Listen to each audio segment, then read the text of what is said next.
सर्वांनी परमेश्वराच्या कशापुढे चालावे. प्रार्थना करूया. पवित्र पवित्र प्रभू सर्वशक्तिमान परमेश्वर, प्रभू आम्ही तुला धन्यवाद देतो. समोरामध्ये आम्ही तुझी स्तुती करतो, वचनासाठी प्रार्थना करतो. प्रभू जे वचन तुझ्या मुखातून निघलेलं आहे त्याचा अनुवाद करणं प्रभू मनुष्याच्या इच्छा नाही. त्याचा अनुवाद स्वयं तू करतो परमेश्वर. प्रभू त्याला समजणं आणि त्याचा अनुवाद करणं प्रभू या आमच्या बुद्धीच्या पलीकडे आहे. असं प्रभू परमेश्वर वचन जे तू खुद भक्तांना आत्म्याच्या द्वारे भरून ते लिहिलं गेलं आहे, त्याला समजण्यासाठी वाचण्यासाठी मी तुझाच आत्मा पाहिजे प्रभू, समजवण्यासाठी मी तुझाच आत्मा पाहिजे. जसं फिलिप्पुसला तू पाठवलं प्रभू ते षंडाला समजून सांगण्यासाठी, तसंच तू आजही तुझ्या भक्तांना उभा करतो वचन समजून सांगण्यासाठी. भक्त फक्त पुत्री आहे परंतु चालवणारा तो आहे प्रभू. परमेश्वरा आम्हाला तुझं मुख बनव प्रभू. प्रभू तुझ्या वचनाच्या द्वारे आम्हा प्रत्येकाची तू आज भेट घे प्रभू. आम्ही आनंदी आहोत आज की तू आलेला आहे प्रभू. आम्ही उल्हास करत आहोत कारण की तू आलेला आहे प्रभू. विधी तुझे आहेत, लोक तुझे आहेत प्रभू. आम्ही सर्व तुझे आहेत. तुझ्या रक्ताने विकत घेतलेले तुझे लोक तुला भेटायला आलेले आहेत प्रभू. परमेश्वरा त्यांचे सर्व प्रॉब्लेम्स दूर कर प्रभू. तुझ्या महान उपस्थितीने वचनाच्या द्वारे हृदयाची सुलता करून प्रभू, कानाची सुलता करून परमेश्वरा आज तुझ्या वचनाने त्यांची भेट घ्यावी प्रभू. आणि त्याचे प्रभू जे विश्वास तुटलेला, हरलेला, मन तुटलेलं आज पुन्हा एकदा त्याला आशा मिळू दे परमेश्वर, आनंद मिळू दे प्रभू. तुझ्या वचनाद्वारे आमची भेट घे. आमच्या बहिणीसाठी प्रार्थना करतो प्रभू. परमेश्वरा तिला हॉस्पिटलमध्ये येणार आहे परमेश्वरा. प्रार्थना करतो सर्व मंडळी मिळून प्रभू येशू ख्रिस्ताच्या नावामध्ये सर्व डॉक्टरचा ताबा घे परमेश्वरा. प्रभू तिथलं वातावरण तू तयार कर प्रभू. त्या बहिणीसाठी प्रभू प्रतिकूल अशी परिस्थिती तयार कर परमेश्वरा. तिला पाहिजे तसं वातावरण तू तयार कर प्रभू. कसलीही तकलीफ न होता परमेश्वरा. प्रभू जसं त्या मिस्री लोकांना तू ताकद दिली होती, ही ताकद तू माझ्या बहिणीला दे प्रभू. कारण की त्यावेळेस प्रभू खूप आणि परमेश्वर आज्ञा दिली होती की मुलांना मारायचे, परंतु तू ताकद बहिणींना अशी दिली होती प्रभू. ज्यावेळेस त्या स्त्रिया डिलिव्हरी करायला यायच्या त्याच्या आधीच प्रभू इस्रायली स्त्रिया डिलिव्हरी व्हायच्या आणि आपल्या लेकरांना त्याला पोहायच्या. त्याच वेळेस मोजेस लपवला गेला होता. तुझ्या सेवक परमेश्वरा प्रार्थना करतो ते सामर्थ्य उतरून येऊ दे प्रभू. ती ताकद उतरून येऊ दे. आमच्या बहिणीला प्रभू सामर्थ्य दे प्रभू. सर्व मंडळी घेऊन प्रार्थना करतो प्रभू. तिला स्पर्श कर परमेश्वरा. जे लेकरू तू देणार तुझ्या महिमेसाठी कर. ते तुझं असणार प्रभू, ते तुझंच आहे परमेश्वरा. ज्यावेळेस त्या जगात येईल तर तुझीच महिमानी करणार असू दे कृपा अनुग्रह बहिणीला ताकद दे प्रभू. सर्व चर्चला तुझी आधी दे प्रभू. वाचनाला आशीर्वाद दे. प्रार्थना प्रभू येशूच्या नावात आमेन.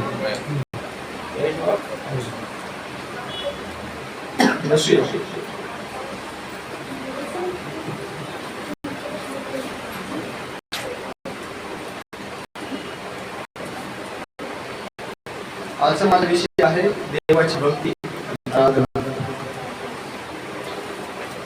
जे आपण मागील 3 हप्त्यापासून बघत आहोत प्रभूची आराधना, त्याची स्तुती.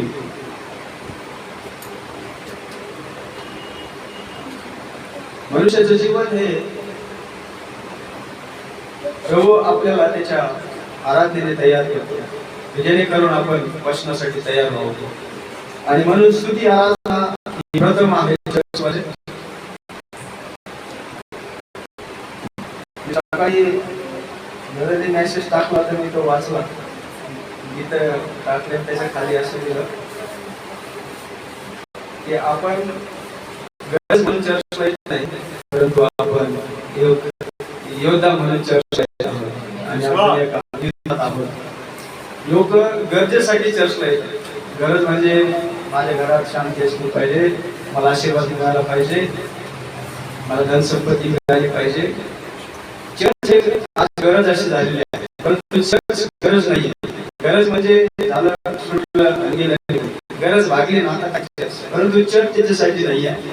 चर्च म्हणजे युद्धाचं ठिकाण आहे. त्या ठिकाणी येऊन आपण युद्ध लढतो.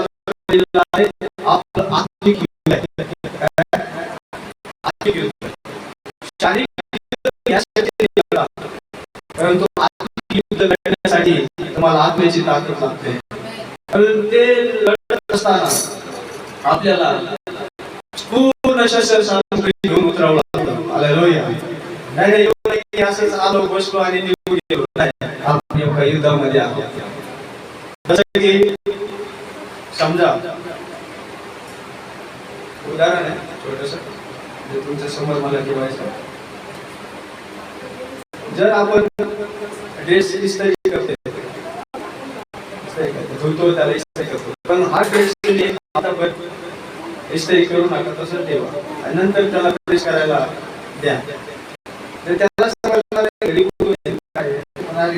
कधी इस्त्री केली नाही ड्रेस, म्हणजे तो गडबडीमध्ये त्यावेळेस तुम्ही धुता इस्त्री करा आणि रेग्युलर त्याला ठेवा. तसंच तुम्ही ड्रेस इस्त्री करायला द्या, त्याला ती इस्त्री करायला सोपं जातं. त्याला लगेच पटापट इस्त्री देऊन टाकते. सांगायचं काय माहिती का, आपल्यात एकदा प्रार्थना करून चालत नाही. प्रार्थनेमध्ये रेग्युलर ठेव, म्हणजे दर दिवस प्रार्थना करा, त्या प्रार्थनेमध्ये एक प्रभाव उतरून येतो. म्हणजे आपण एका युद्धात आहोत हे लक्षात घ्या. फक्त एक दिवस प्रार्थना करून चालत नाही, 6 दिवस प्रार्थना करा, 7व्या दिवशी प्रार्थना करून निघा, कारण की आपण एका युद्धात आहोत. प्रार्थना तुम्ही इतकी सोपं समजू नका. प्रार्थना करणं म्हणजे युद्ध लढणं. माझ्या बरोबर आहात का? प्रार्थना करणं म्हणजे एका तुम्ही पायलटचं काम करतात. पायलट आहे ना, हवाई जहाज चालवतो, विमान चालवतो, असं काम तुम्ही करतात. म्हणजे त्याला पूर्ण स्वतःला तयार ठेवायचं आहे की अपघात होऊ नये, काही गडबडी होऊ नये, पूर्ण डोळ्यामध्ये तेल घालून जागृत राहून त्याला पायलट करावं. तसं प्रार्थनेमध्ये दुष्ट इतका चतुर आहे, तुम्हाला प्रार्थना अशी करू देणार नाही, तुम्हाला झोपेमध्ये टाकेल. प्रार्थना करायला बसतो तर कधी झोपतात हे तुम्हाला कळणार नाही आणि त्यावेळी जास्त झोप लागते. ज्यावेळेस प्रार्थना वैयक्तिक प्रार्थना तुम्ही करता, तुम्ही युद्ध लढताय, त्यावेळेस काय करा, जागृत राहून प्रभूची स्तुती करा. बरोबर आहेत का? युद्ध लढत असताना, रणभूमीत असताना एखादा योद्धा डुलक्या खात नाही, झोप घेत नाही. त्याला माहिती आहे शत्रू कुठूनही गोळ्या मारू शकतो, कुठूनही हल्ला करू शकतो. त्यामुळे त्याला पूर्ण सगळीकडे तैनात आपले नेत्र ठेवावं लागतात. आणि मग त्याला माहिती आहे कुठूनही जर काय दिसतंय तर स्वतःला लपवायचं आणि मग जशी वेळ भेटेल तसा त्याच्यावर हल्ला करायचा. बरोबर आहे का? आणि आता आपण आलेला आहोत सुरक्षित ठिकाणी आलेलो आहोत. बरोबर आहे का? पण ज्यावेळेस रणभूमीत तुम्ही उतरणार आहात त्यावेळेस स्वतःला काय करायचंय, लपवायचंय, हळूहळू शत्रूकडे बघायचंय, कुठून तो वार करतोय बरोबर त्याच्यावर निशाणा मारायचा. बरोबर आहात का? प्रार्थना व्हायला म्हणून सोडून देऊ नका. तुम्ही रणभूमीमध्ये आहात. हालेलुया. तुम्ही युद्धामध्ये उतरलेले आहात. शत्रू आत्माचा आहे, तो तुम्हाला झोपी लावेल, तो तुम्हाला वचन वाचू देणार नाही, तो तुम्हाला प्रार्थना करू देणार नाही, तो तुम्हाला आराधना करू देणार नाही. कारण की त्याला काय करायचं आहे, तुम्हाला शांत करायचं आहे, युद्धाला झोपवायचं आहे. परंतु आपण झोपणार नाही. हालेलुया. देवाने आपल्याला त्याचा आत्मा दिलेला आहे. हालेलुया. यासाठी की तुम्ही बलवंत व्हावं. Praise Lord. तुम्ही झोपू नये, तुम्ही बलवंत व्हावं यासाठी परमेश्वराने तुम्हाला त्याचा आत्मा दिलेला आहे. आणि म्हणून ज्यावेळेस तुम्ही चर्चमध्ये येतात तर ह्या विश्वासाने या की मी माझ्या जिवंत देवाची आराधना करायला चाललेलो आहे. आणि ज्यावेळेस तुम्ही आराधना करायला उतरतात ना रणभूमीमध्ये, त्यावेळेस युद्ध होतो ना रणभूमीत, त्यावेळेस त्याच्या हातामध्ये शस्त्र सामग्री असते, बंदूक असते, हातामध्ये हेल्मेट घातलेलं असतं, बूट घातलेले असतात, पूर्ण बघता दिसतो तो योद्धा. त्यावेळेस तुम्ही चर्चला निघता त्यावेळेस लोक तुम्हाला समजतात बिलीवर. हा बिलीवर. हालेलुया. हा विश्वास आहे. कशावर? तुमच्या चाल चलुकीनुसार लोक तुम्हाला ओळखतात की देवावरचे विश्वास करणारे लोक आहेत. बरोबर आहे का? नाही तर मोबाईल घेतले चालले चर्चला नाही, बायबल घ्या, कारण की हे प्रभू वचन तुमच्यासाठी दिलेलं आहे. छातीशी लावून ठेवा, कारण की देवाने आपल्याला तुमच्या हातासाठी दिलेलं आहे. ही शस्त्र सामग्री आपल्या हातात असली पाहिजे. ज्यावेळेस एक योद्धा रणभूमीमध्ये उतरलेला असतो आणि जर त्याला कोणी म्हटले शस्त्र आपल्यावरती वार करत आहे तर त्याला स्वतःला तयार करायचं आहे. कशासाठी? मरणासाठी तयार करायचं आहे. माहित नाही कधी काय येऊ शकते, परंतु म्हणून पौल म्हणतो जगणं मला ख्रिस्त आणि मरणं मला लाभ आहे. का असं म्हणतो? जगणं ख्रिस्ताचं आहे, जरी मेलो तरी ख्रिस्ताचंच आहे. का पौल म्हणतो जगणे मला ख्रिस्त आणि मरणे मला लाभ आहे? जगणे तर बरोबर आहे, परंतु मरण लाभ कसं काय? कारण की त्याचा विश्वास आहे बायबल नुसार की ख्रिस्तामध्ये आपल्याला मरण नाही, आपण झोपतो. हालेलुया, आपण झोपतो. अशी झोप घेतो, गाढ निद्रा घेतो. ज्यावेळेस आवाज येतो त्यावेळेस आपण माझ्या बरोबर आहे. आपण फक्त झोपतो.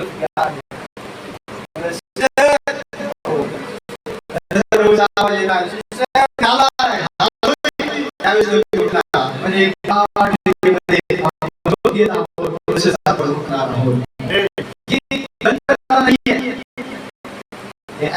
देवाने मनुष्यासाठी दिलेलं सामर्थ्य आहे.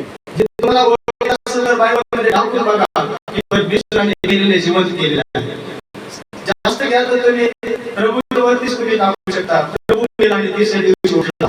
तसंच पौल म्हणतो जसा तो मेला आपण बी मेलो, जसा तो उठला आपण बी उठला.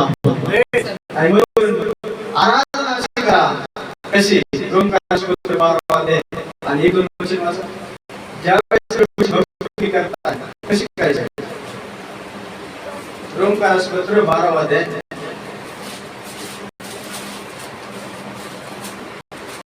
पहिला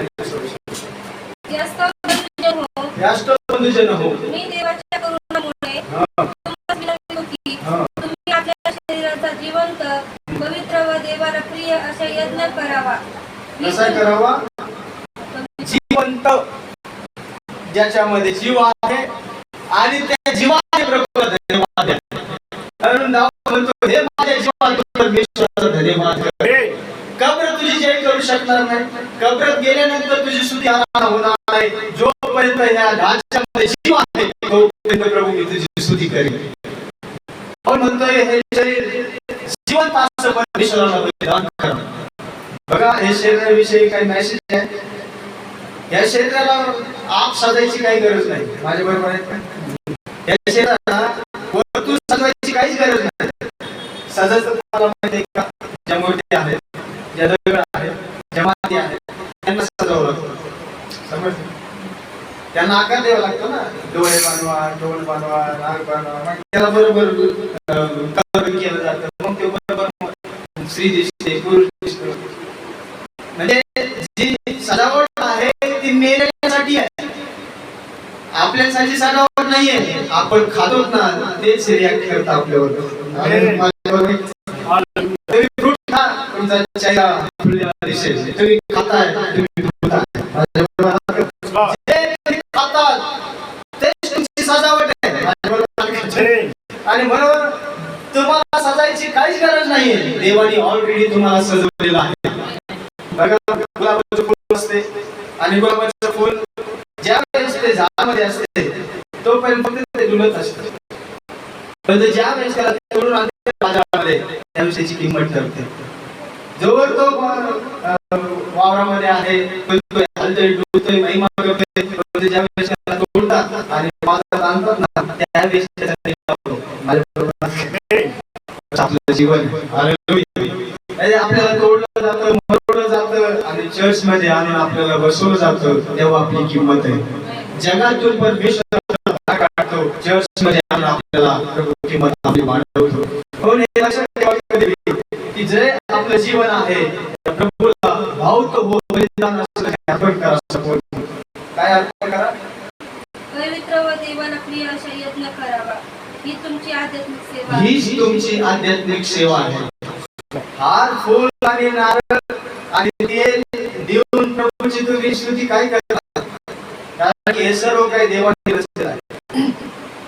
दरवेळेस सांगत असतो स्त्रिया एकदा मंदिरामध्ये आराधना करण्यासाठी, स्तुती करण्यासाठी रांगेत होत्या आणि त्या ताटामध्ये निवड होते. दिवा लावलेला होता आणि सर्व स्त्रिया लाईनीत थांबलेल्या होत्या आणि एका स्त्रीला पाठीमागून हसायला लागला. तर ती म्हटली आता कोण आहे, कोणाला मी सांगू. तर ती लाईनीतून बाजूला गेली आणि तिथे थांबलेला आणि परत येऊन लाईनीत थांबली. आता त्याच्या पाठीमागे ज्या स्त्रिया होत्या त्यांना काय माहिती की ही कशामुळे केलं. मागची स्त्री बी गेली, ती बी लाईनीतून, तिची मागची स्त्री बी गेली, ती परत येऊन लाईनीमध्ये येऊन टाकली. माहीतच नाही काय कशात चाललेलं आहे. हे अशी भक्ती आहे. कोणाची भक्ती करताय, कमवून करताय, हे काहीच नाही. असे आपल्यामध्ये बी तसंच चालू आहे. गाते आपण बी गातोय कमवून, त्याचं प्रगटीकरण आपल्याला पाहिजे. माझ्या बरोबर आहे का? आपण ज्या देवाची आराधना करत आहोत त्याला ओळखून तुम्ही आराधना करा. नाहीतर फक्त गाणारा गातोय आणि त्याच्याबरोबर तुम्ही बी गाऊ नका. त्या प्रत्येक त्या गाण्यातला प्रत्येक कडवं, त्याच्यातला प्रत्येक शब्द तुमच्या हृदयाची ठेस लागली पाहिजे. म्हणजे ते बोल तुमच्यासाठी आहे.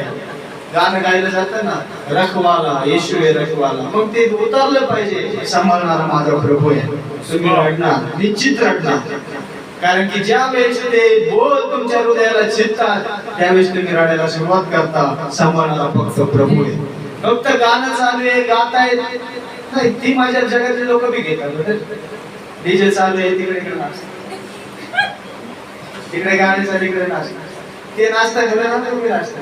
कोणी तिकडे आवाज येतो, तिकडे हातपाय हाताला चालू करतात.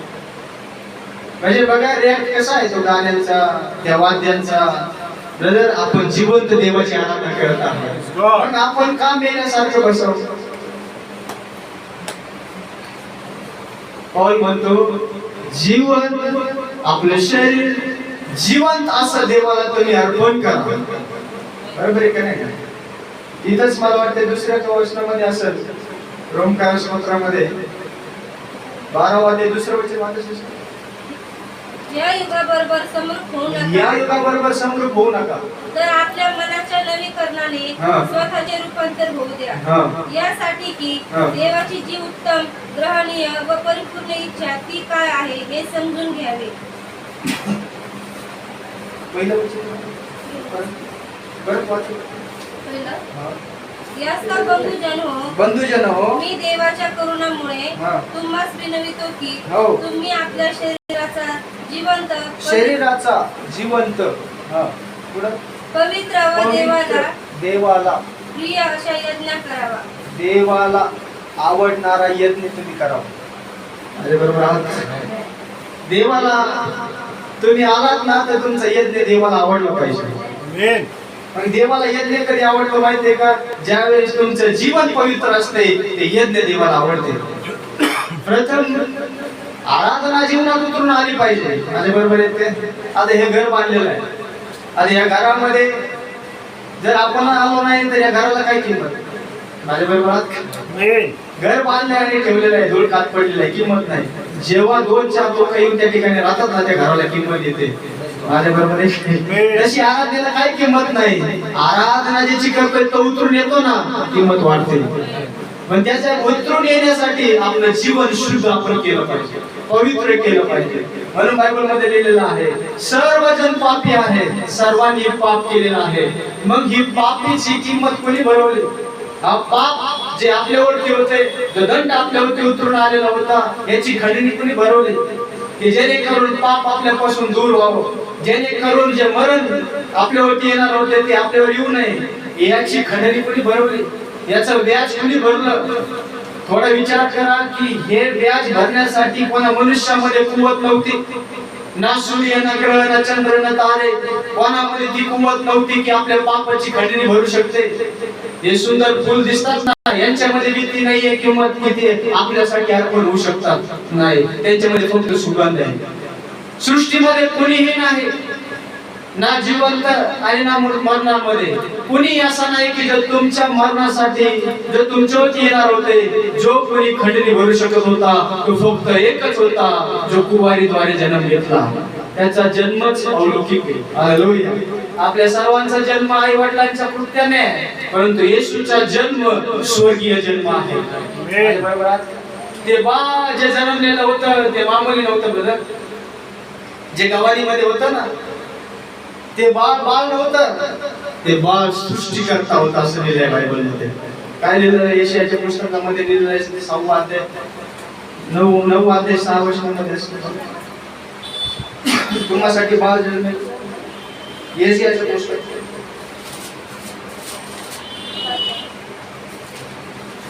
यशायाचं पुस्तक 9 अध्याय आणि 6 वचन. कारण आम्हासाठी बाळ जन्मला आहे. आम्हासाठी बाळ जन्मलेला आहे. प्रत्येक कुटुंबामध्ये बाळ जन्मते. ही कोणती भविष्यवाणी आहे? आम्हासाठी जन्म आहे का? कुटुंबामध्ये जन्मलेत का बाळ?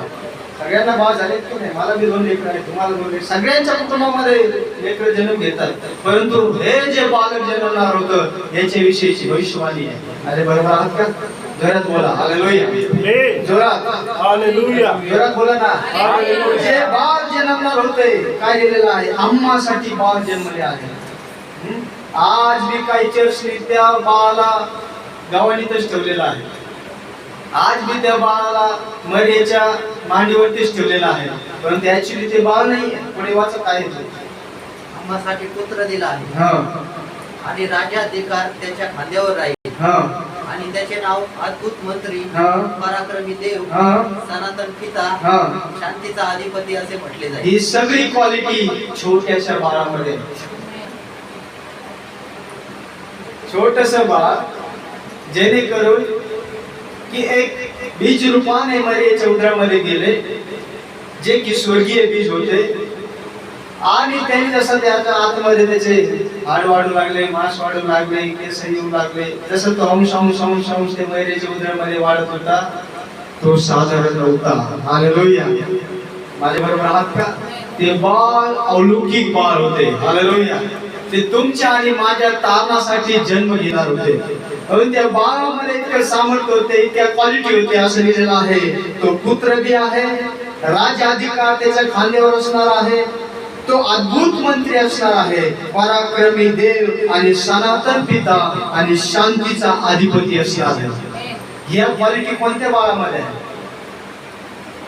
त्याचा अर्थ एजियाला काय सांगायचं आहे? एजियाला हे सांगायचं आहे की ज्या पाप तुमच्यावरती होते त्या पापाची खंडणी भरण्यासाठी देव देहामध्ये येत आहे.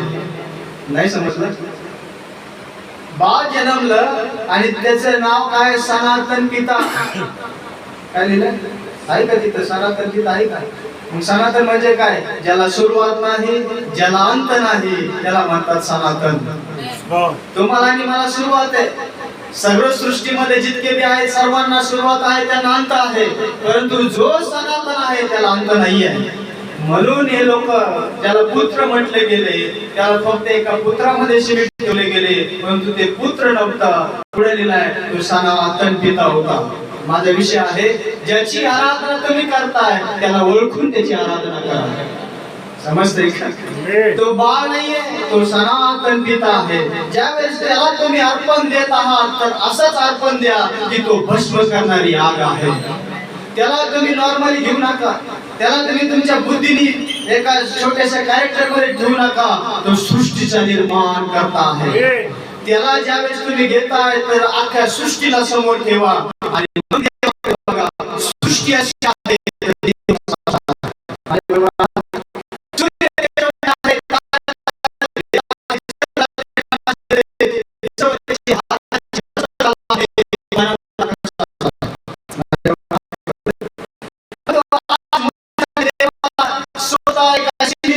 बांधून ठेवलेला आहे. स्वतःच्या बुद्धीने त्याला सिमेंट ठेवलेला आहे. देव सीमित बांधला जात नाही. देव सनातन आहे. हालेलुया. सृष्टीची सुरुवात आणि त्याचा अंत, त्याची सुरुवात कुठून झाली, त्याचा अंत कुठं होणार आहे हे सर्व प्रभूला माहिती आहे. म्हणून तर तो देव आहे. माझ्या बरोबर ज्याला सर्व काही ठाऊक तोच तर देव. ज्याला उद्या काय होतं हे ठाऊक नाही तो मनुष्य. माझ्या बरोबर कसं? मला नाही माहिती उद्या काय होणार आहे कारण की मी मनुष्य आहे. परंतु उद्या काय होणार आहे हे ज्याला माहिती आहे तो देव आहे. आणि मग असा जो प्रभू तो तुम्हाला भेटला आहे तर त्याची आराधना अशीच करा कारण की तो मला सांभाळणारा परमेश्वर आहे. भक्तीचा नाव अशी त्याला भक्ती द्या की ब्रदर हालेलुया हृदयातून त्याची आराधना निघली पाहिजे. वर्ड टू वर्ड, शब्द टू शब्द हृदयाला घेतलेले निघले पाहिजे, हृदयातून त्याची स्तुती निघली पाहिजे. नाही तर फक्त असंच गाऊ नका. गाताना हे समजून घ्या की मी माझ्या प्रभूची स्तुती करत आहे. अनादी कालापासून तो प्रभू आहे. त्याला भक्ती देताना नॉर्मली भक्ती देऊ नका, त्याची भक्ती आत्मेने खरेपणाने करा. म्हणून बायबल मध्ये लिहिलेलं आहे स्तोत्रसंहितेचे पुस्तक, त्याचं 29 अध्याय आणि 1 आणि 2 वचन वाचूया. स्तोत्रसंहिता 29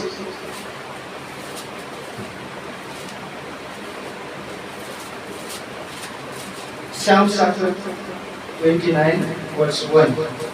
स्तोत्रसंहिता 29 अध्याय 1 आणि 2 वचन. अहो समर्थाच्या मुलांनो, हो, यहोवाला महिमा आणि सामर्थ्य आहेत हा. असे म्हणा. हा, यहोवाला आहेत असे म्हणा.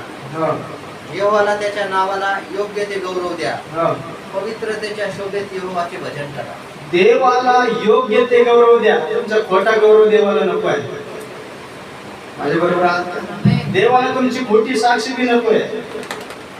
हा देवाने त्याला आरोग्य दिलं, मग आरोग्य दिलं तर त्यांनी चर्च मध्ये येऊन त्याची साक्ष दिली पाहिजे की देवाने मला आरोग्य दिलं. नाही तर त्याला आरोग्य दिलं आणि तुम्ही इकडे साक्ष देताय, नाही, ती खोटी साक्ष करते. ज्याच्या जीवनामध्ये काम झालेलं आहे त्याचं कर्तव्य आहे उभं राहून देवाची महिमा करण्याचं. माझ्या बरोबर आहात का? योग्य तो गौरव प्रभूला गेला पाहिजे. हालेलुया. नाही तर मला ताप आली होती, मला थंडी आली होती, मला हे झालं, मला ते झालं. ठीक आहे, चांगली गोष्ट आहे, परंतु साक्ष तुम्ही खुद उभा राहून द्या, कारण की त्यामध्ये देवाची महिमा आहे. छोट्यातल्या छोटं काम जर देवाने तुमच्या जीवनात केलेलं आहे, करा त्याची महिमा, असं लिहिलेलं आहे. पहिल्या वचनामध्ये बघा काय म्हणताय, कशी महिमा द्यायची त्याला. परमेश्वराला श्रेय द्या. परमेश्वराला दिव्य दूतांनो शब्द आहे. हा, दिव्य दूतांनो परमेश्वराला श्रेय द्या. हा, परमेश्वराला गौरव व सामर्थ्य यांचे श्रेय द्या. हा. परमेश्वराला त्याच्या वैभवी नावाने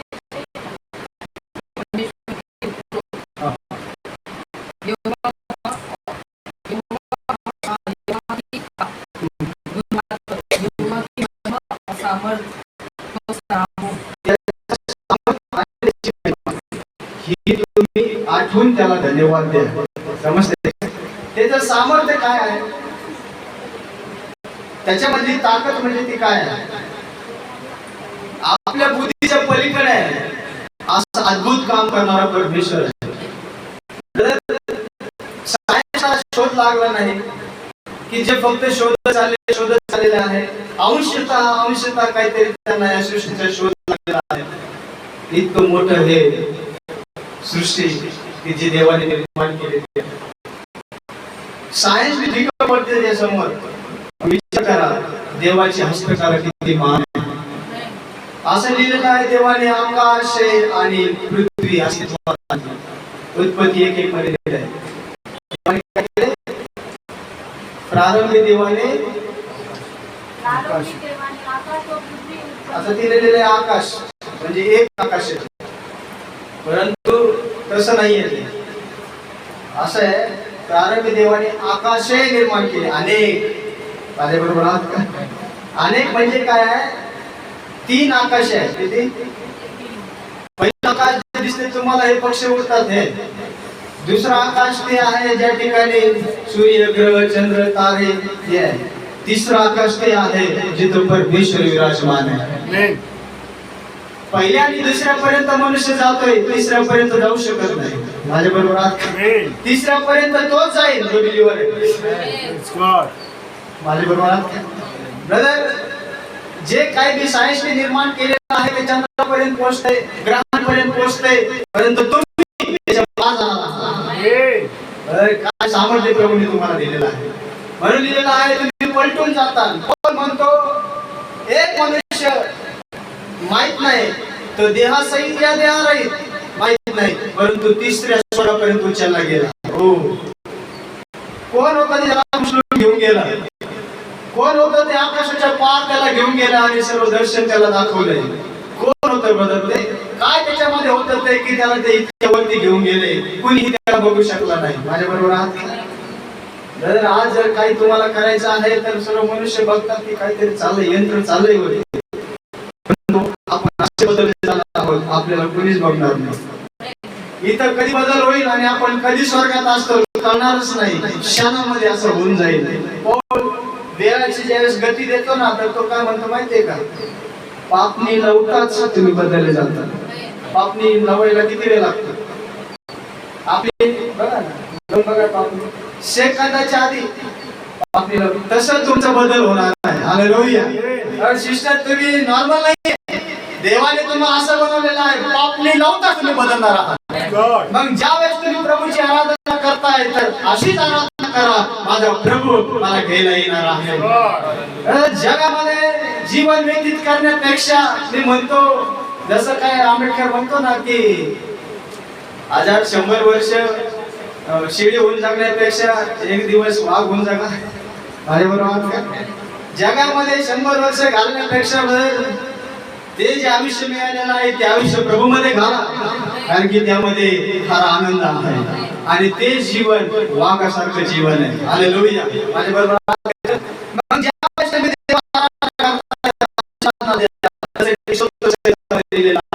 त्याची महिमा, त्याचं सामर्थ्य धन्यवाद. म्हणून येशूच्या पुस्तकाकडे येऊया जिथून आपण सुरुवात केली. येशू प्रभूने त्यांच्या हातात दिले होते आणि सांगितले की तुम्हाला येरुळेच्या बाजूने 6 चक्कर मारायचे. 6 दिवस एक चक्कर मारायचे. बरोबर का? 6 दिवस काय करायचे? एक चक्कर मारायचे आणि 7व्या दिवशी 7 चक्र मारायचे. किती? 7व्या दिवशी किती? 7 चक्कर मारायचे. आता नॉर्मली एक विषय घ्या, आपलं भिंगार शहर घ्या, साधारण भिंगार शहर घ्या आणि भिंगार शहर किती मोठं आहे? त्याच्या बाजूने एक चक्कर तुम्हाला मारायचे. रोज किती? रोज एक मारायचे. पण 7व्या दिवशी 7 चक्र मारायचे. किती? मला सांगा, एका चक्रात तुम्ही असे होता 7 चक्र कशा मारतात? थोडा विचार करा बारीक तुम्ही. हे जे एरिया शहर होतं छोटं नव्हतं, मोठं होतं आणि याला 7 चक्र मारायच्या. अशा मारायच्या चक्र मारायच्या आहेत प्रभूची आराधना करत. अरे बरोबर. आपण मारतो चक्रापर्यंत जवळ फोटो काढून, म्हणजे प्रभूची आराधना डोंगरावरती नाहीये. डोंगरावरती सेल्फी काढण्यामध्ये जास्त वेळ आहे, प्रभूची भक्ती करण्यामध्ये कमी वेळ आहे. थोडेसे डोळे बंद करून म्हटले पाहिजे, प्रभू तू किती महान आहे, इतकी सुंदर सृष्टी तू निर्माण केली, त्याचं थोडं वर्णन करा. 7व्या दिवशी 7 चक्रा मारायच्या. तुम्ही थोडासा विचार केला, 7व्या दिवशी 7 चक्रा मारायच्या, त्यांची हालात काय झाली असेल? लेकरांसहित सगळे जे काही त्यांचे संघ आहे ते सहित सगळे चक्र मारायचे. पण ते चक्र मारत असताना लक्षात ठेवा, बायबल मध्ये असं लिहिलेलं आहे, कानाचा कोश घेऊन त्यांना फिरायचं. काय दिलंय? कारण पुढे पाहिजे तो याचकाच्या खांद्यावरती आणि तो चालणार आणि लोक त्याच्या मागे चालणार. माझ्या बरोबर. तो कानाचा कोश काय? बायबल आहे. साधन सोपं सरळ सरळ सांगतो. कानाचा कोश म्हणजे काय? आजचं बायबल आहे. आणि जर तुम्हाला चर्चला चक्रा मारायच्या आहेत ना, तर बायबल घेऊन चक्रा मारा. बरोबर आहे. पहिल्या दिवशी येताल काय होणार नाही. असं मी ऐकलंय की आता ज्या ठिकाणी जिथं येरुशलेम मध्ये जे मस्जिद आहे त्याच्यावरच वाद चाललाय की ती जागा योगी लोक म्हणतात ते आम्हाला पाहिजे. पण इस्रायल लोकांनी असं केलेलं आहे की त्यांना सांगितलं की तुम्ही फक्त म्हणा की ती फक्त जागा आम्हाला द्या, ही मस्जिद आम्ही हाय तसं उचलू आणि तुम्हाला पाहिजे तिथं आम्ही ठेवू. नंतर टेस्ट केलं गेलं जमिनीची, तर पाहिजे की ती जमीन पोकळ झालेली आहे. जिथं मस्जिद आहे ना ती जागा पोकळ झाली. सांगितलं जातंय की या इस्रायल लोकांनी जमीनला इंजेक्शन देऊन ती जमीन पूर्ण पोकळ करून टाकलेली. माहित नाही कधी एक बॉम्ब जरी पडला ना ते तसं मस्जिद पडून जाईल आणि तिसरं युद्ध सुरू होऊन जाईल. तर मला काय म्हणायचं माहितीये का, त्या ठिकाणी जर त्यांनी फक्त इंजेक्शन देऊन ती जागा पोकळ केली, हे 6 चक्र मारत होते ना, प्रभू ती जागा पोकळ करीत होते. याला माहित नव्हतं काय चाललंय, पण तू पहिली चक्कर मारली, काम चालू आहे. यांना माहिती नाही, हे फक्त आराधना करतायत, देवाची स्तुती करतायत, त्यांना भिंत आहे तशी दिसते आहे. परंतु पोकळ करायला प्रभूंनी सुरुवात केली.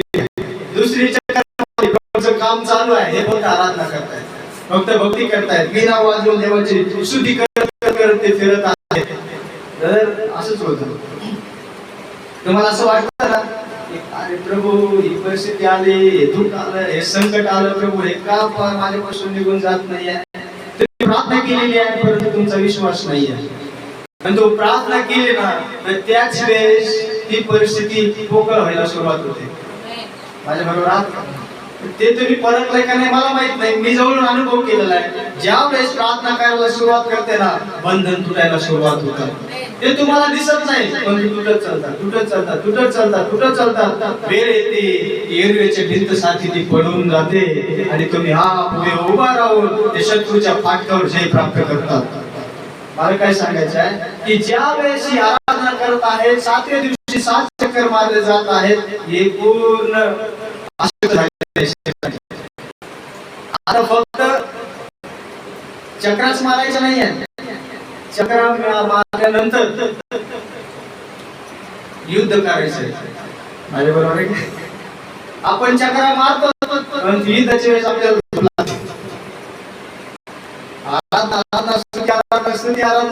वचन आलं का कोणाला काय घेणं नाही. म्हणजे ज्यावेळी युद्धाची वेळ येते, त्यावेळेस तुम्हाला युद्धासाठी उभा राहायचं आहे. 7 चक्र तुम्ही मारताय, आराधना करताय, आराधना करताय, आराधना करताय. आता ती जमीन पोकळ झालेली आहे, आता ती पडणार आहे. आता तुम्हाला त्याच्यावर जय प्राप्त करायचं आहे. माझ्या बरोबर आहात का? तुम्हाला एक रोग असू शकतो, तुमच्या जीवनामध्ये बिकट अवस्था असू शकते. तुम्ही प्रार्थना करताय, प्रार्थना करताय, प्रार्थना करताय, प्रार्थना करताय, प्रार्थना करताय, काय होईल नाही, काय होईल नाही, काय होईल नाही. ती परिस्थिती आता नाजूक होत चाललेली आहे. तो आजार तुम्हाला सोडून चाललेला आहे. फक्त तुम्हाला काय करायचं आहे? विश्वास करायचा आहे. देवाने जय मला दिलेला आहे. बघा बायबल मध्ये असं लिहिलेलं आहे. बघा, यांना यरीहो शहर जिंकायचं नव्हतं. बघा, यहोशाचं पुस्तक 6वा अध्याय 2रा वचनात काय लिहिलं? 6वा अध्याय 2रं वचन. परमेश्वर यहोशास म्हणाला, मी यरीहो त्याचा राजा व त्याचे पराक्रमी वीर तुझ्या हाती दिले आहेत. हो, हालेलुया. मग समजतंय का तुम्हाला? काय समजतंय का? काय म्हटलंय? यरीहो आणि त्याचा राजा दिलेला आहे, तुम्हाला घ्यायचा नाही, तो दिलेला आहे तुमच्या हातामध्ये. म्हणजे घटना घडायच्या आधीच प्रभू म्हटलं दिलंय तुम्हाला, ते तुम्ही फक्त आनंद करा. माझ्या बरोबर, तुम्ही जे मागितलेलं आहे ते प्रभूने दिलेलं आहे, तुम्ही हाय त्या परिस्थितीत आनंद करा. माझ्या बरोबर. एक अशी घटना घडली होती. एक अंध व्यक्ती होता आणि अंध व्यक्तीला सांगितलं गेलं होतं की देवाचा मोठा सेवक आलेला आहे शहरामध्ये, आणि जा त्याच्याकडून जाऊन तू प्रार्थना कर, म्हणजे तुला दृष्टी करेल. ठीक आहे, जातो मी. तो गेला, त्याच्यावरती प्रार्थना झाली, आणि प्रार्थना झाल्यानंतर तो असं सांगू लागला, देवाने मला दृष्टी दिली, देवाने मला दृष्टी दिली, देवाने मला दृष्टी दिली. ऑलरेडी तो आंधळाच आहे, काय काम झालेलं नाहीये.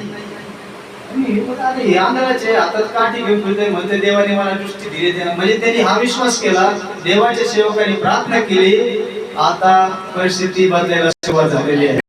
परिस्थिती बदलायला सुरुवात झालेली आहे. तो जायचा बाजारामध्ये, जायचा म्हणजे तू गेला होता ना रे तिकडे, तो आलेला एक सेवक तिकडे गेला, तू काय फरक तर काय दिसत, जातोय फरक तर काय दिसना, जातोय फरक काय दिसत, परंतु आतून बदलाव सुरू होता, आतून बदलाव सुरू होता. माझ्या बरोबर आहेत काय? जसं तुम्ही येताय तसं एकाच वेळेस बदलत नाही. अंश अंश अंश अंश अंश अंश हळूहळू हळूहळू देव तुम्हाला बदलायला सुरुवात करतो. समजतंय का? बघा, एखाद्या कुंभाराला एक मडकं बनवायचं असताना तो लगेच बनवत नाही, त्याच्या मागे प्रोसेस आहे. काय प्रोसेस आहे? माती आणायची आहे, पाण्यामध्ये टाकायची आहे, त्याला तुडवायचंय, त्याला एकदम मुलीम आकार द्यायचा आहे, मग त्याला त्या याच्यावरती घ्यायचं आहे. कुंभाराचं मडकं बनवलं जातं, ते साचेवरती ठेवून हळूहळू हळूहळू हळूहळू हळूहळू हळूहळू, ज्या वेळेस तो बनवतो ना, मग वधू तयार होते. आता असं वाटतंय आपल्याला आपण आहेत का नाही, अरे आपण वधू आहेत का नाही. नाही ब्रदर, तुम्हाला बदलायला सुरुवात केली आहे प्रभूने. ज्यावेळेस तुम्ही विश्वास केला की प्रभू मेला आहे, तो उठलेला आहे, हा मी विश्वास करतो की तो प्रभू आहे, तेव्हापासूनच तुम्हाला पवित्र आत्म्याची छाप लागलेली आहे. पवित्र आत्म्याची छाप लागली म्हणजे तुमचं नाही, तुमचं बदलाव सुरू आहे. काय चालू आहे? चेंजेस चालू आहे. मग हा काय करतो, जसं पाहिजे तसा आकार देतो. हा अंध व्यक्ती बाजारात फिरायचा, लोक म्हणायचे अरे गेला प्रार्थनेला, काय तू तर खूप विश्वासाने गेला होता आणि तुला तर काही दृष्टी मिळाली नाही. तुम्हाला नाही मिळालेली आहे. मला मी म्हणायचं नाही मला दृष्टी मिळालेली आहे, मला दिसतंय. एक दिवस असं झालं, सलूनच्या दुकानात बसलो होतो. त्याच्यासाठी दाढी करण्यासाठी. आणि दाढी करत असताना तो दाढी करणार सलून वाला व्यक्ती त्याला म्हटला अरे तू गेला होता प्रार्थनेला, तुला आरोग्य मिळालं आता मिळालंय मला. तर माहित नाही, जसा तो म्हटला ना की मला आरोग्य मिळालेलं आहे, त्या सलूनच्या तिथंच तो फेस लागलेला दाढीला, तिथंच त्याची दृष्टी उघडली आणि तो बाहेर पळून गेला आणि जे जे कार करू लागला. मला काय सांगायचं आहे, प्रार्थना झाली तेव्हाच उत्तर मिळत नाही. हळूहळू युरीच्या भिंती साक्षी तयार होतो आणि ती परिस्थिती ढासळून जाते आणि तुम्ही उभे राहता. हालेलुया. कारण की देवाने एक आराधक म्हणून बनवलेला आहे. त्याची आराधना करताना ब्रदर या आंधळ्या व्यक्तीसारखं मला दिसत नाही, परंतु दिलेला आहे, दिसत नाही दिलेला आहे. कारण की त्यांनी वर दृष्टी केली होती, माझा प्रभू सृष्टी करता आहे. ब्रदर विश्वास करा की ज्या सेवकांनी प्रार्थना केलेली आहे त्याची प्रार्थना अशीच वाया जाऊ देत नाही. माझ्या बरोबर आहात का? माझ्या बरोबर आहात का? दिसायला तो साधारण नाही, परंतु त्याची भक्ताची प्रार्थनेला परमेश्वर अनसुनी करत नाही असं बायबल मध्ये लिहिलेलं आहे. कधीही त्याला प्रार्थना करायला लावा, त्याची प्रार्थना परमेश्वर ऐकतो. उत्तर यायला उशीर लागतो, परंतु उत्तर परमेश्वर देतो. चला चला चला चला चलत राहा, विश्वासामध्ये चलत राहा ब्रदर. ही 7वी घडी आहे. या 7वी घडीतच हिरवीची भिंत पडणार आणि तुम्ही बदलले जाणार आहात. एकदम सोपं आहे. काय करायचं माहितीये का? इथं काय केलं त्यांनी माहितीये का? जसं यहोशूआला सांगितलं प्रभूने, तो राजा आणि तो यरीहो शहर मी तुला देऊन टाकलेला आहे. यहोशूआने विश्वास केला, देवाने दिलेला आहे. फक्त काय करायचं आहे, प्रभू बोलला तसंच करायचंय. फक्त काय करायचंय, चर्चला जायचं घरी यायचं, चर्चला जायचं घरी यायचं, विश्वासी जीवन जगायचं, आराधना करायची, भक्ती करा, भक्ती करा, स्तुती करत राहा, स्तुती करत राहा. एक वेळ येईल तुम्ही वधू मध्ये बदलाव होताल आणि वधू बदलली जाईल. काय करायचंय, फक्त आराधना. हालेलुया. आराधना में छुटकारा, आराधना में छंगाई, आराधना में छुटकारा, आराधना में छंगाई. शरीर प्राण आत्मा में शांति आनंद देता है, जान से प्यारा प्रभु. शरीर प्राण आत्मा में शांति आनंद देता है, जान से प्यारा प्रभु. क्या कहे, छुटकारा पाए हमेशा, हमेशा छुटकारा पाए हमेशा, हमेशा छुटकारा पाए. Hallelujah, hallelujah. जर बंधनातून मुक्ती पाहिजे आहे तर आराधना, आराधना, आराधना, आराधना. बंधनातून ज्यावेळेस तुम्ही भक्ती करता, परमेश्वर सर्व बंधन पडायला सुरुवात करतो. परंतु पाहिजे की आपला विश्वास वाढवा. देव बोलला, देवाने दिलेला आहे. काय करा, भक्ती करा, भक्ती करा, करत राहा बरोबर. देव सर्व बंधनातून आपल्याला मुक्त करतो. भक्ती करणाऱ्या व्यक्तीचं जीवन बायबल मध्ये लिहिलेलं आहे. उत्पत्तीचं पुस्तक त्याचा 6वा अध्याय 9 वचन, 6वा अध्याय 9 वचन. उत्पत्ती 6वा अध्याय 9 वचन. नोहाची वंशावळी येण्याप्रमाणे नोहा आपल्या काळच्या लोकांमध्ये नीतिमान व सात्विक मनुष्य होता. नीतिमान होता, सात्विक होता. नोहा देवाबरोबर चालला. नोहाला शेम. आता असं लिहिलेलं आहे, नूह हा त्या काळाच्या पिढीवर मध्ये कसा होता? तो ज्या काळात जीवन जगत होता त्या काळात तो धार्मिक होता. माझ्या बरोबर आहात का? परंतु बायबल मध्ये लिहिलेलं आहे ज्या वेळेस नूह त्या पिढीमध्ये जीवन जगत होता सर्व पृथ्वी भ्रष्ट झालेली होती. प्रार्थना करू नाही, मला बघू दे, रील्स बघू दे, चला ना प्रार्थना करू, नाही पिक्चर चालू आहे, नाही चला प्रार्थना करू, नाही ना चांगली सिरियल चालू आहे. ही भ्रष्ट झालेली दुनियामध्ये नूह एकटा धार्मिक होता. माझ्या बरोबर आहात का? मी जे बोलतोय थोडंसं बारकाईने, त्या युगाच्या पिढीमध्ये म्हणजे ती पिढी भ्रष्ट झालेली होती जशी की आजची पिढी भ्रष्ट झालेली आहे. चला ना आपल्याला प्रार्थना करू, वेळ नाही, कुटुंबामध्ये चला सर्व मिळून प्रार्थना करू, काय सारखी प्रार्थना भ्रष्ट झालेली पिढी आहे. याला देवाचं महत्व नाही. आणि ज्या कुटुंबामध्ये वैयक्तिक प्रार्थना होत नाही त्याला आजपर्यंत देवाचे महत्व समजलेलं नाही. लक्षात घ्या, तुम्ही फक्त एक नॉर्मल गिरवला आहात, परंतु जी बहीण जो भाऊ वैयक्तिक आपलं जीवन परमेश्वराला समर्पित करून रोज गडगडी घेऊन प्रार्थना करतो तो नूहसारखा. माझ्या बरोबर आहात का? सगळीकडे वेगवेगळ्या परिस्थिती चाललेल्या आहे, सगळीकडे काही ना काही चालू आहे, पण नूह म्हणतो देवाने मला निवडलेला आहे, देवाने मला निवडलेला आहे, देवाने मला निवडलेला आहे. तो निवडलेला होता ब्रदर, आणि परमेश्वर ज्याला निवडतो त्याला तो वेगळे करतो. माझ्या बरोबर आहात का? नंतर मला युट्यूब नको, मला हे नको, मला ते नको, मला फक्त प्रभूची स्तुती पाहिजे, मला फक्त प्रभूची आराधना पाहिजे. ओ हालेलुया चर्च. घरामध्ये टेलिव्हिजन नको, ओ फिल्मी गाणे नको, घरामध्ये हे नको ते नको. एक निवडलेला दास म्हणतो घरामध्ये प्रभूची स्तुती पाहिजे, घरामध्ये प्रभूची आराधना पाहिजे. मग तो नूहसारखा उभा राहून धार्मिक जीवन जगणारा उभा राहून म्हणतो छुटकारा पाए हमेशा, हमेशा छुटकारा पाए हमेशा. प्रत्येक वेळेस बंधनातून मुक्ती आहे ब्रदर, प्रत्येक वेळेस बंधनातून मुक्ती आहे. ज्या वेळेस तुम्ही उभा राहता युद्ध चालू आहे, परंतु जय देणारा प्रभू तुमच्या बाजूने उभा आहे. परंतु विश्वासाने उभा राहायचा आहे, विश्वासाने चालायचं आहे, विश्वासाने बोलायचं आहे, विश्वासाने काम करायचं आहे. दिसणार नाही परंतु काम चालू आहे ब्रदर. ज्या वेळेस तुम्ही प्रार्थना करताय काम चालू आहे.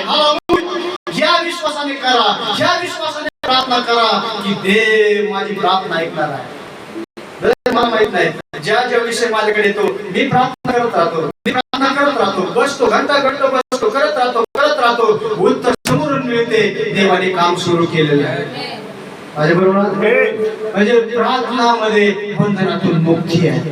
परंतु ते युद्ध करण्यासाठी आपल्याकडे ते अनुग्रह पाहिजे, देवावरचं ते प्रेम पाहिजे.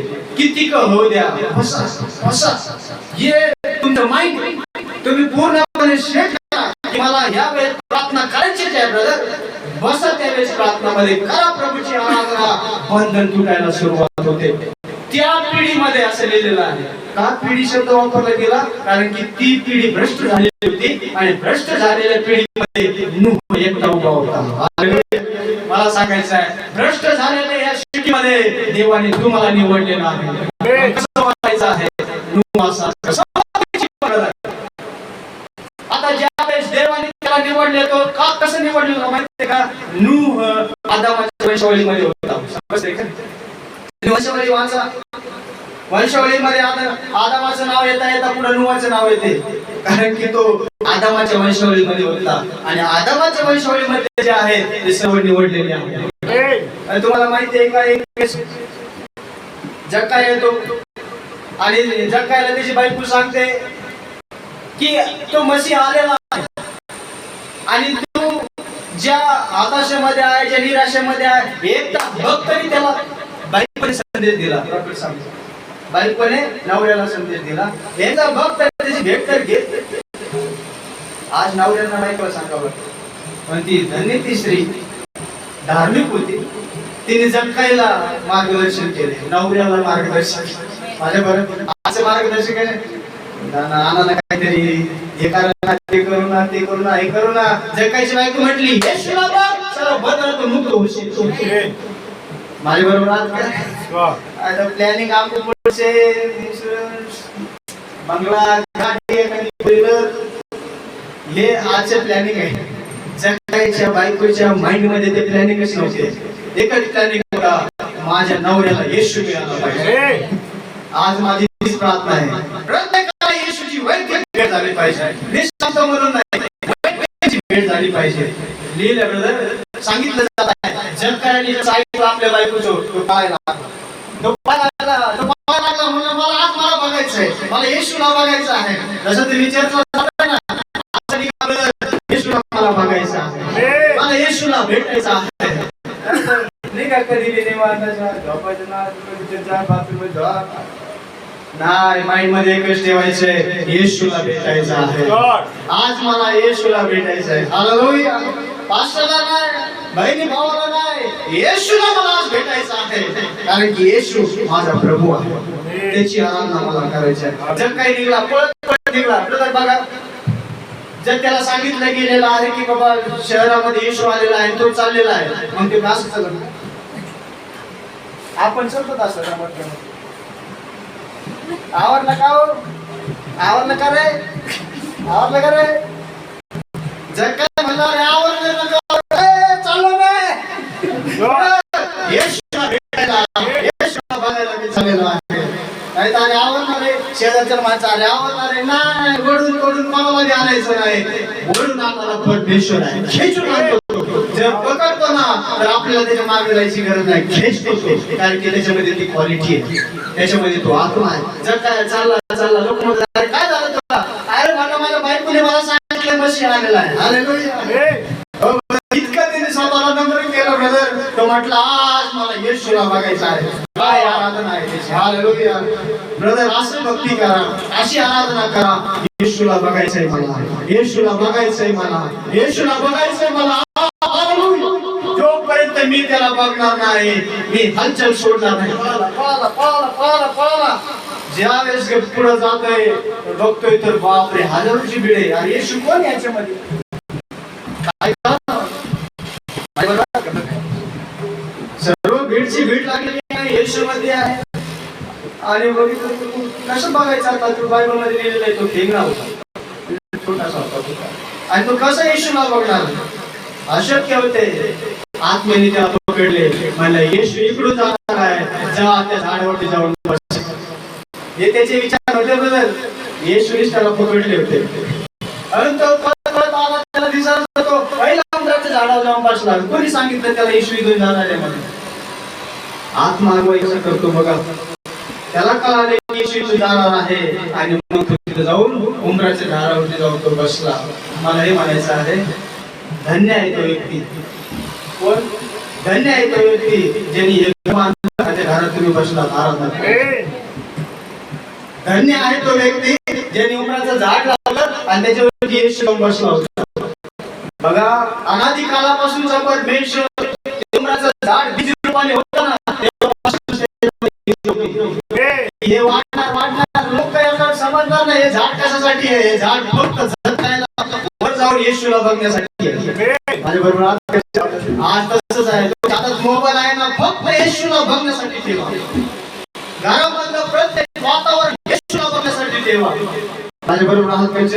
लोकांसाठी तो बंगला असेल, लोकांसाठी तो प्रॉपर्टी असेल, आपल्यासाठी येशूला मिळण्याचं ठिकाण आहे. माझ्या बरोबर आहात?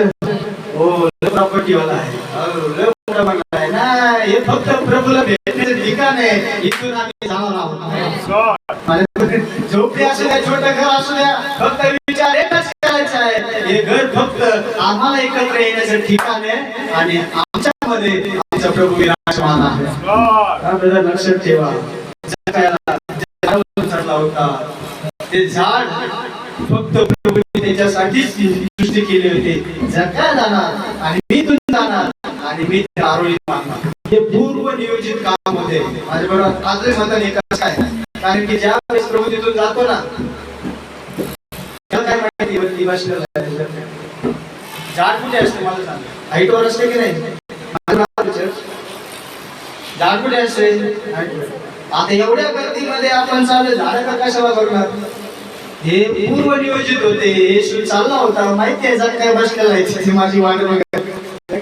येशूने वर बघितले, मला हाईट तर तुझी कमी होती, परंतु आता माझ्यापेक्षा उंच तू झाला. माझ्या बरोबर ज्यावेळेस येशू मिळतो ना, त्यावेळेस परमेश्वर तुमची किंमत वाढवतो. मग जगण्यासाठी आराधना करायला सुरुवात करा. कुठं येशू भेटल तिथं जा. हालेलुया. कुठे येशू मिळेल तिथं जा. वाटतंय आराधनाचा आवाज येतो, चर्चला जायची वेळ झाली आणि एक व्यक्ती रॉकेल घेऊन चालला होता. कोकणाच्या दुकानात काय झालं होता, रॉकेल. आणि त्याला आवाज आला चर्च मध्ये आराधनाचा. तो डबा घेऊन रॉकेल डबा घेऊन कसं इकडे आला. अहो म्हणे मी संडे विसरून गेलो होतो, आवाज आला म्हणून मी चर्च मध्ये बसलो. म्हणजे लोक संडे आहे हे विसरून जाते, जेव्हा आवाज येतो ना आराधनेचा तेव्हा चर्च मध्ये येऊन बसते. हे असे निष्काळजी लोक आहेत जे प्रभूच्या प्रती त्यांच्यामध्ये आश नाहीये, प्रभूच्या प्रती त्यांच्यामध्ये प्रेम नाहीये. जकायला एकदाच कळालं. जकाय कोण होतं माहितीये का? जकातदार, धनवान, धनाढ्य होता बरं. परंतु सर्व त्यांनी आपल्या सर्व सोडून दिलं. म्हटलं आज मला ही वेळ जाऊ दे, येशू आज बघायचा आहे. यावेळेस तो उमराच्या झाडावर जेव्हा म्हटला, येशू त्याला म्हटला, जग काय तोरा करून खाली होत. काय करायचंय खाली उतरून? गप्पा गोष्टी करायच्या, रील बघायचे, काय काय करायचं? येशू म्हटला, आज मला तुझ्या घरी यायचं आहे. माझ्या बरोबर आज काय करायचंय? नाही चल आपण जाऊ येते असे. काय प्रभू म्हटलं, आज मला तुझ्या घरी यायचं आहे. अहो मी पापी आहे, नाही मला तुझ्याच घरी यायचं आहे. प्रभू माझी योग्यता नाही की तू माझ्या घरी, नाही मला तुझ्याच घरी यायचं आहे. कारण की तू अब्राहमाच्या कुटुंबात हरवला होता, सापडलेला आहे. मी म्हणून म्हटलो जगायची पूर्व योजना होती, तिथं लिहिलेलं आहे तो अब्राहमाच्या वंशावळीतून आलेला आहे. म्हणून म्हटलं अब्राहमाचं संतान आहे. हरवला होता, सापडलाय. हालेलुया. आज किती जण आहेत हरवलेले आहेत, परंतु ब्रदर तुम्हीच निवडलेले आहात. बरोबर माझ्या बरोबर काय चर्च हरवले होते, परंतु तुम्हीच निवडलेले आहात. आणि मग मी सांगतो, ज्याला परमेश्वर निवडतो त्याला पुस्तकाचा 12वा अध्याय आणि पहिल्या वचनामध्ये दिलंय. उत्पत्ती 12वा अध्याय. परमेश्वराने आब्रामास सांगितले. पहिलं वचन 12. परमेश्वराने आब्रामास सांगितले, हो तो आपला देश, आपले नातेवाईक, तो आपल्या बापाचे बोल सोड. काय कर? सोड. हालेलुया. काय म्हणला? सोड. अरे सोड. नाही ना, नाही ना, हे नाही.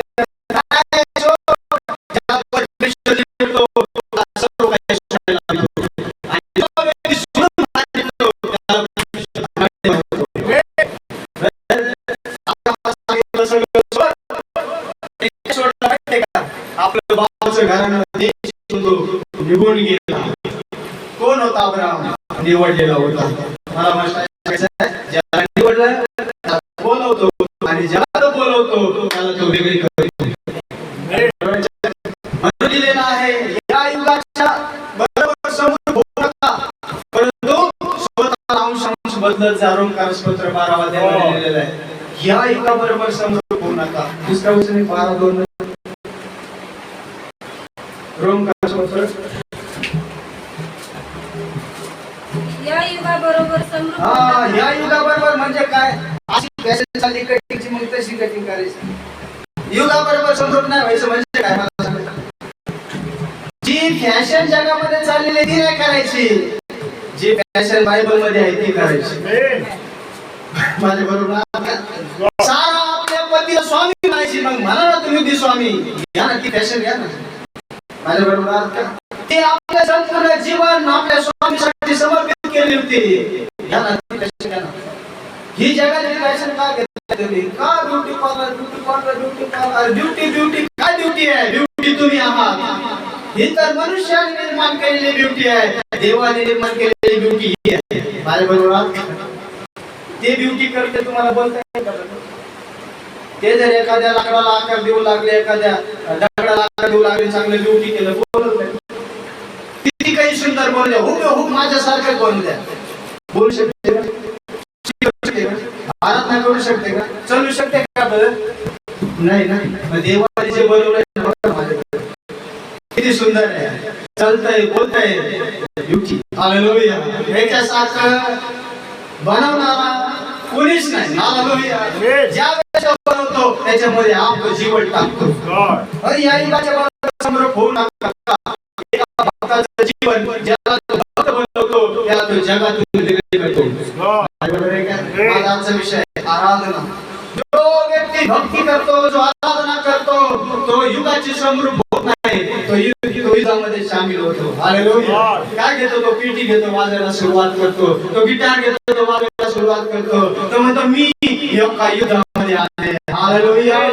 मी एका युद्धामध्ये उभा आहे. मला देवाची स्तुती करायची आहे, मला देवाची भक्ती करायची आहे. मी एका युद्धात उभा आहे. तुम्ही जे समजता झालं इतकं नॉर्मली घेऊ नका. तुम्ही एका युद्धात आहात आणि आराधना करताय ना, युद्धात आहात. कसं युद्ध आहे माहितीये का? इथं बसला आणि मन लागले कुठे संसारात लोटाच्या पत्नीसारखं सांगितलं सगळं सोड. ती म्हणली ठीक आहे सोडून येते. सांगितलं मागं वळून बघायचं नाही. ती म्हटली सगळं होतंय पण हे होणार नाही. माग वळून सगळं होतंय, चर्चला येणं होतंय सगळं, पण चर्च मध्ये बसून माग वळणं नाही ते सुटणार. मग माग वळून तुम्ही मागा लगेच झोपायला सुरुवात करता.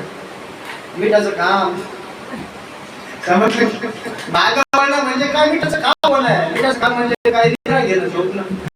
आज जे शरीरामध्ये इथे येऊन झोपतात ना ते काम झालेले आहे. ते प्रार्थनेमध्ये तत्पर नाही आहेत म्हणून त्यांना झोप येते.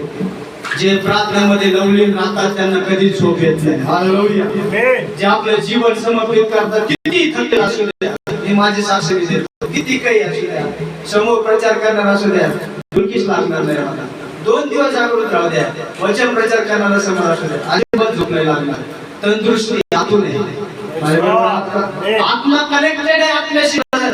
ज्यावेळेस मी जेव्हा मी मॅच ऐकायला बसतो ना त्यावेळेस बसून कनेक्टेड होऊन जातो प्रभूशी. म्हणतो प्रभू आज तू माझ्या बरोबर बोल.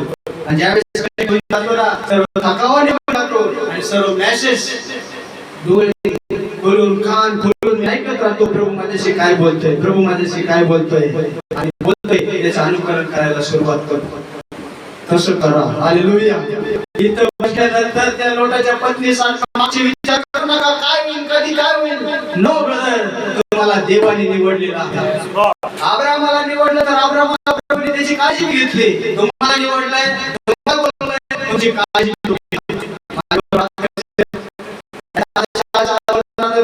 भरायची. आता कसं काय होईल, काय कसं काय चिंता करू नका. प्रयोजन करणारा परमेश्वर आहे. तुम्ही जर त्याची भक्ती करताय तर एकामेकाला त्रास बसू नका, प्रार्थना करा. देव प्रयोजन करणारा. अब्राहमाने प्रार्थना करायला सुरुवात केली. अब्राहमाला उत्तर मिळालं काय माहिती का?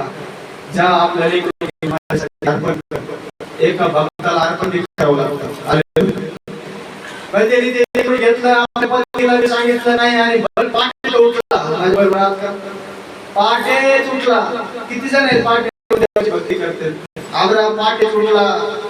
काय करायचंय? लेकराला अर्पण करायचंय, कापायचंय लेकराला. तरीही तो म्हटला चालतंय. आपल्या लेकराला त्यांनी घेतलं. तुम्ही तुमच्या लेकराला कापता का? तुम्हाला सांगितलं सवयला न्या कापलं का? अब्राहमाचा विश्वास. अब्राहमचा चाललंय ते होरे पर्वतापाशी ते सिनै पर्वतापाशी पोहोचताय. आता दोघांचा वार्तालाप चालू झाला. इसाक म्हणतो अरे अर्पणाच्या सगळ्या वस्तू घेतलाय, मेंढरू कुठे आहे? काय म्हणतो इसाक? मेंढरू कुठे आहे? काय अंतःकरण झालं असं अब्राहमाचं. त्याला माहिती आहे की हेच मेंढरू आहे जे माझ्या संग बोलतंय. परंतु तो काय म्हटला माहितीये का? देव प्रयोजन करील. तो म्हणला देव उपाय करील असं तो बोलतोय. म्हणजे त्याला माहिती आहे आधीच देव याला घेतलं तर चालेल. दगडापासून संतान उत्पन्न करण्यास माझा प्रभू समर्थ आहे. अब्राहमाचा विश्वास होता. घेऊन जाणार विधीवर ठेवून ईसा ख्रिस्त माझ्या बरोबर का? ईसा काय छोटा नव्हता, बरोबर? दिन सारखा छोटा दिन तुम्हाला बांधून देईल का? यश तुम्हाला बांधून देईल का? पप्पा काय करता म्हणजे सोड मला बोलू दे. ईसा की म्हटला माझ्या बापाचा देव जर बोलाय तर तो प्रयोजन करीन. छोट्यामध्ये त्याचा विश्वास आहे. ठीक आहे पप्पा, कापा, देव बोलला तर कापा मला. विधीवर झोपला, आब्राहामाने सूर्यासाठी कापायला आवाज आला, अब्रामा अब्रामा. हालेलुया. मला काय सांगायचं आहे, देव जर भक्ती करायला लावतो तर देव प्रयोजन बी करतो. माझ्या बरोबर आहात का? चर्च मध्ये तुम्ही येत आहे, भक्ती करताय तर प्रयोजन करणारा परमेश्वर आहे. तुम्हाला आरोग्य मिळत नाही, प्रयोजन करणारा परमेश्वर आहे. आशीर्वाद नाही, प्रयोजन करणारा परमेश्वर आहे. विश्वासाने चलत राहा, भक्ती करत राहा, अब्राहामासारखं चला, देव तुम्हाला आशीर्वादित करेल. पण भक्ती करताना अशी करा जशी त्यांनी केली, त्याच तुम्ही भक्ती करत राहा. प्रभू तुम्हाला आशीर्वादित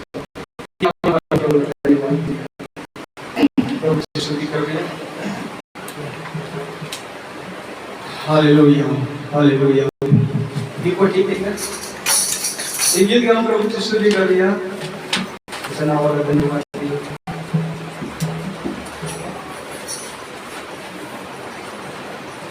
हालेलुया हालेलुया हालेलुया.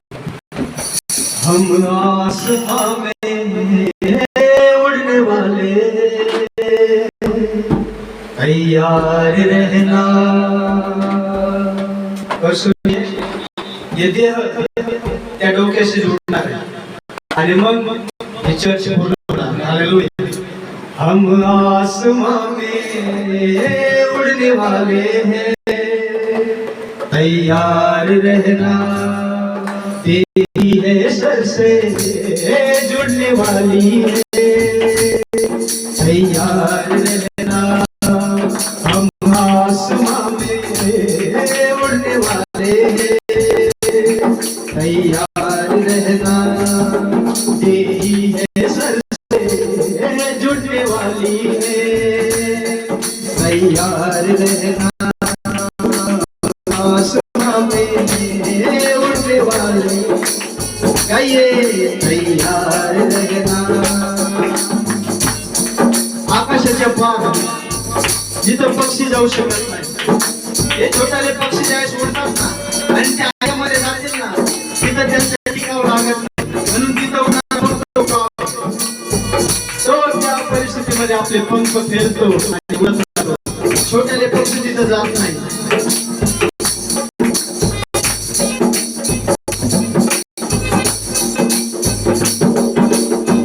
तैयारी को कभी कम ना करना, दुख भी हजारों कभी कम ना करना.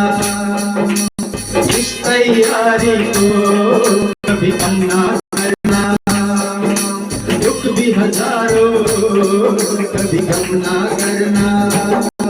हम वापस घर में उड़ने वाले, तैयार रहना. हम वापस घर में उड़ने वाले, तैयार रहना. हम आसमां में उड़ने वाले, तैयार रहना. तेरी है सर से जुड़ने वाली है, तैयार रहना. और यीशु मसीह ने कहा, जिस समय स्वर्गदूत वहां पे खड़े हुए थे और उसके चेले लोग खड़े हुए थे और यीशु मसीह को जाते समय देख रहे थे,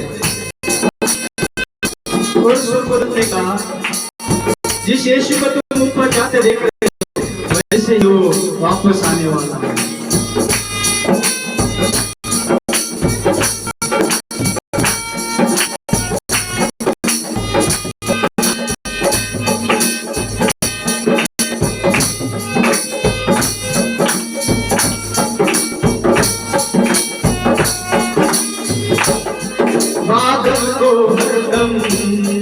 तकते ही रहना.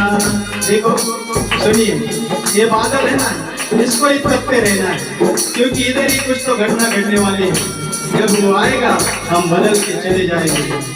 बादल को हरदम तकते ही रहना, ओ मेरा आलम ये सबसे कहना। बादल को हरदम तकते ही रहना, ओ मेरा आलम ये सबसे कहना। तारों के पार गुजरने वाले हैं, तैयार रहना। इसके पास सुनिए, तारे न तार, हे ताऱ्यांचे बी पार आपण जाणार। ग्रह सूर्य चंद्र तारे यांच्या बी पार, हालेलुया। तारों के पार गुजरने वाले हैं, तैयार रहना। हम आसमां में उड़ने वाले हैं, तैयार रहना। हम आसमां में उड़ने वाले हैं, तैयार रहना। एक दिन प्रवेश मसीह आएगा और जो वचन में लिखा हुआ है वैसे ही हम बदल जाएंगे। हालेलुया। जैसे उसने कहा सब पूरा होते होते होते होते चला है, तो यही बात आज भी होगी, तुम सब बदलने वाले हैं।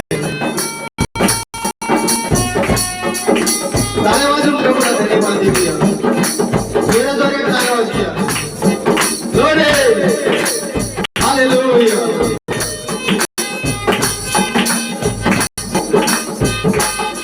उसके साथी में हम चल जाएंगे, यीशु को लेना हम बदल जाएंगे। उसके साथी में हम चल जाएंगे, यीशु को लेना हम बदल जाएंगे। एक सारी राह पे जुटने वाले हैं, तैयार रहना। एक सारी राह पे जुटने वाले हैं। बघा, हे काय म्हणत आहे, एकाच राष्ट्रामध्ये येऊन आपण भेटणार आहोत। पण तुम्ही पहिले कुठेही आराधना करत होता आणि तुमच्या जवळ जे आराधना करत आहेत आज तुमच्या जवळचे ज्याच्या जॉईन होतात, कुठेही आपण होतो, हे सर्वजण एकदाच एकाच राष्ट्रात येऊन बदलले जाणार आहे। हालेलुया। एक सारी राह पे जुड़ने वाले हैं, तैयार रहना। एक सारी राह पे जुड़ने वाले हैं, तैयार रहना। हम आसमां में उड़ने वाले हैं, तैयार रहना। ग्लोरी, हम आसमां में उड़ने वाले हैं, तैयार रहना। यही है सर से जुड़ने वाली है, तैयार रहना। यही है सर से जुड़ने वाली है, तैयार रहना। हम आसमां पे उड़ने वाले हैं, तैयार रहना। हम आसमां पे उड़ने वाले हैं, तैयार रहना। हालेलुया। ज्यावेळेस हवाई जहाजमध्ये तुम्ही बसता ना आणि खालचा नजारा बघता ना, जर ज्यावेळेस प्रभू येणार आहे तुम्ही स्वर्ग बघणार आहात। हे तर नाश होणार बघताय तुम्ही, त्याच्यात आनंद करताय, तर अविनाशी असे वस्तू तुम्हाला परमेश्वर देणार आहे। आणि म्हणून या सगळ्यांचे फार बदल आपण जाणार आहोत। एकच विषय आहे, भक्ती करताना अशी भक्ती करा मी स्वर्गात जाणार आहे। हालेलुया। त्याला आठवून आठवून त्याने केलेले काम आठवून त्याला धन्यवाद देतो। प्रभू तुम्हाला आशीर्वादित करो। Hallelujah, hallelujah, hallelujah.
येशू ख्रिस्ताची कीर्ती, शांती, समाधान पवित्र आत्म्याची सहभागिता आपल्या सर्वांबरोबर त्याच्या दुसऱ्या कामापर्यंत राहावं. चल बोलती आमेन.